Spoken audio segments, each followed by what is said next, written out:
बिहार विधानसभा चुनाव को लेकर जैसे जैसे चुनाव आयोग की तैयारी आगे बढ़ रही है, वैसे वैसे राजनीतिक दलों की रणनीतिक तैयारियां भी तेज होती जा रही है। जदयू ने भी अपनी तैयारियां करनी शुरू कर दी है। जदयू में साझेदारी के फॉर्मूले के बाद प्रत्याशियों पर मुहर लगाने की तैयारी शुरू कर दी गई है। देखिए हमारी खास रिपोर्ट। बिहार में 15 वर्षों से लगातार सत्ता में शामिल रहकर सरकार चला रहा जदयू पिछले करीब 3.5 माह से विधानसभा चुनाव 2020 की तैयारियों में जुट गया है।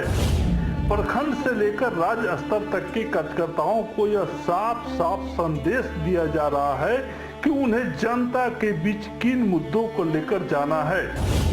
विधानसभा चुनाव के टिकट को लेकर तो इस मामले में अभी कहीं कोई बात सतह पर होती नहीं दिख रही। दलीय सूत्रों की माने तो पहले गठबंधन में सीटों के फार्मूले पर सहमति बनेगी, फिर दल के अंदर प्रत्याशियों पर मुहर लगेगी। चूंकि 2015 में जदयू ने महागठबंधन बनाकर राजद और कांग्रेस के साथ चुनाव लड़ा था, तो स्थितियां एनडीए से भिन्न थी। सामाजिक समीकरण भी अलग है। तब जदयू 101, राजद 101, कांग्रेस 41 सीट पर चुनाव लड़ी थी। जदयू ने 101 सीट पर प्रत्याशी दिए और 71 सीटों पर जीत दर्ज की।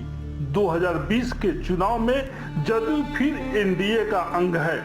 2005 और 2010 के चुनाव की तरह, लेकिन इस बार जदयू भाजपा के साथ लोजपा भी गठबंधन में है और हाल के दिनों में लोजपा ने जो तेवर अपनाया है उसे जदयू और उसके साथ बहुत सहज नहीं है। जदयू के प्रधान महासचिव केसी त्यागी ने कहा था कि जदयू का भाजपा से गठबंधन है, लोजपा से नहीं। सीटों के बंटवारे को लेकर दिल्ली में हुई इस वार्ता में जदयू की ओर से आरसीपी सिंह और ललन सिंह, जबकि भाजपा की ओर से बिहार प्रभारी भूपेंद्र यादव शामिल रहे हैं। जदयू 2010 के फार्मूले को लेकर गठबंधन में बात की आधारशिला रखेगा। 2010 में जदयू ने 141 और भाजपा ने 102 सीटों पर प्रत्याशी खड़े किए थे। चूंकि तीसरा दल लोजपा भी साथ है और उसे भी यथोचित हिस्सेदारी चाहिए, बावजूद इसके जदयू द्वारा 105 से 115 सीटों पर दावेदारी रखने के आसार हैं। महागठबंधन में जदयू को 2015 में जिन सीटों पर जीत मिली थी, इस बार राजद की जगह भाजपा के साथ होने से सभी सीटों पर सामाजिक समीकरण बदला रहेगा।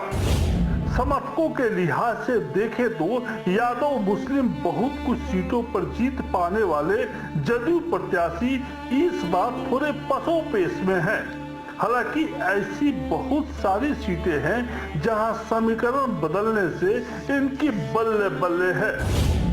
पटना से एबी न्यूज के लिए संतोष राज पांडे की रिपोर्ट।